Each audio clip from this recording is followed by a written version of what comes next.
She wants to be kept. She wants to be chosen. She wants to be covered. She wants to be loved. She wants to be wed, but she does not want to release the idea of what marriage should look like, the idea of what a man should be, the idea of how leadership should feel, the idea shaped by culture, trauma, independence, survival. She holds the idea tightly, but the idea is holding her. And God is calling her to a renewing of the mind. Be transformed by the renewing of your mind. Romans 12:2. Because transformation does not begin in the home, it begins in the head. The idea she must release. She was taught to be strong. She was taught to be independent. She was taught to never need anyone. She was taught to survive. But survival is not covenant. Survival is not surrender. Survival is not partnership. Survival is not order. She wants to be kept but refuses to be positioned. She wants the ring but not the release. She wants the covenant but not the correction. She wants the covering but not the surrender. She wants to be led but refuses to loosen her grip. God is saying, release the idea, renew the mind, return to the design. The man who is seeing what she doesn't. He's not confused. He's not stalling. He's not unsure. He is discerning. He sees her strength, but also her resistance. He sees her loyalty, but also her lack of release. He sees her beauty, but also her battle. He's not looking for perfection. He's looking for posture. He's asking, can I lead her without fighting her? Can I cover her without competing with her? Can I trust her to trust me? Because he is not searching for a life partner. He is searching for a wife. And a wife is not a title. It is a posture. The wise woman builds her house, Proverbs 14:1. But she cannot build what she refuses to submit to. She cannot be kept if she cannot be led. The renewing of the mind? Renewing the mind means unlearning. The picture she imagined, the fantasy she rehearsed, the independence she idolized, the control she normalized, the expectations she inherited, the patterns she absorbed, the wounds she never addressed. Renewing the mind means accepting that.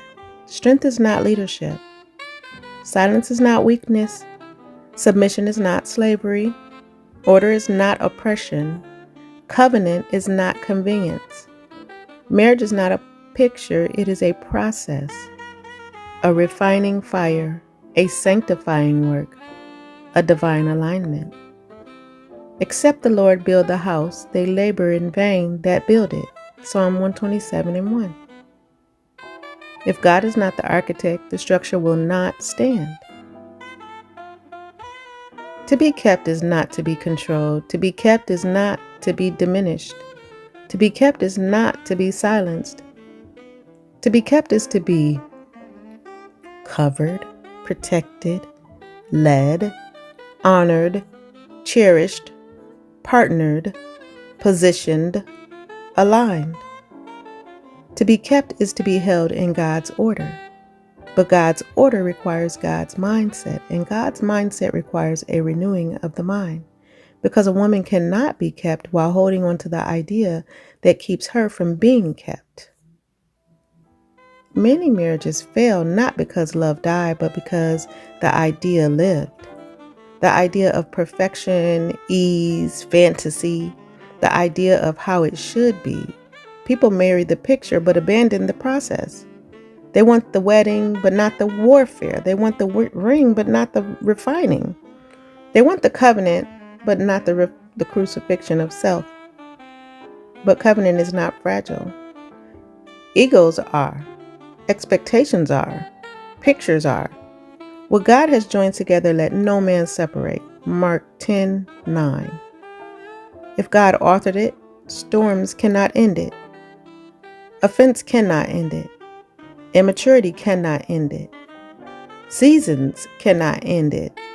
People cannot end it. Hell cannot end it. Because covenant is not maintained by emotion, it's maintained by order.